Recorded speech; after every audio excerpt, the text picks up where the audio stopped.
ஒரு நாள் கூட இல்லைங்க. அரை நாள் நான் படுத்ததுக்கு என் கிச்சன் எப்படி கிடக்க பாருங்க. அப்படி வீணாக்கி வச்சுட்டானுங்க. ஆனாலும் என்னையால் அதை பார்த்துட்டு சகிச்சுக்கிட்டு இருக்க முடியலனாலும் பரவாயில்ல, ஏதாவது க்ளீன் பண்ணிடலாம் அப்படின்ட்டு வந்து முடிஞ்ச அளவுக்கு நான் க்ளீன் பண்ணிட்டேன். க்ளீன் பண்ணிவிட்டு பால் இருந்துச்சு, அதையும் காய்ச்சி எடுத்து வச்சுட்டேன். இல்லைன்னா அந்த பால் அப்படியே இருக்கும், கெட்டு போனாலும் போயிருமோ ஒழிய எடுத்து அதை காய்ச்சி வைக்க மாட்டாங்க. எல்லா பாத்திரத்தையும் எடுத்து வெளியில் கொண்டு வந்து போட்டுட்டேன்.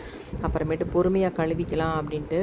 அப்பு சொன்னால் இப்போதைக்கு கழுவ வேணாம், நீங்கள் அப்படியே போட்டு வைங்க, டேடி வந்தோடனே டேடி ஹெல்ப் பண்ணுவாங்க அப்படி தான் சொல்லிட்டு போனாங்க. நைட்டு வந்துட்டு எல்லா பாத்திரத்தையும் கழுவிக்கலாம் தங்கம் அப்படின்னு சொல்லிட்டு போனாங்க மம்மி அப்படின்னு சொன்னால். சரி இருக்கட்டும் பரவாயில்ல, அவர் ஆஃபீஸ் போயிட்டு வரவர், அவரை போய் நான் டிஸ்டர்ப் பண்ணாட்டி என்ன அப்படின்ட்டு நானே செஞ்சிட்றேன்டா அப்படின்னு சொல்லிட்டு முதல்ல காஃபியை நான் போட்டு குடிச்சிக்கிட்டேன். எனக்கு பயங்கர தலைவலியாக இருந்துச்சு.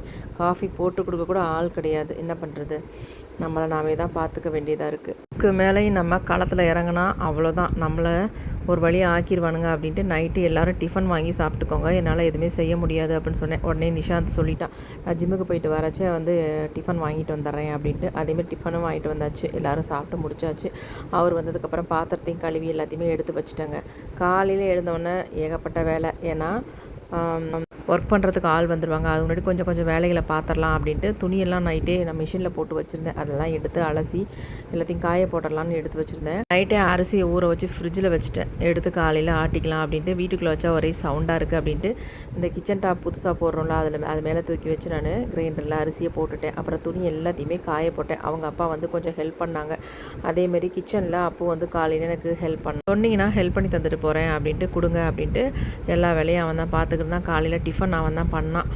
புதினா கொத்தமல்லி போட்டு சட்னி அரைச்சிட்டு அப்புக்கு 2 முட்டை தோசையும் ஊற்றி கொடுத்தாச்சு. அப்படி நிஷாந்துக்கு கொத்து சப்பாத்தி செய்யணுங்க. அவன் ஜிம்முக்கெல்லாம் போகிறதுனால சப்பாத்தி தான் சாப்பிடுவான்.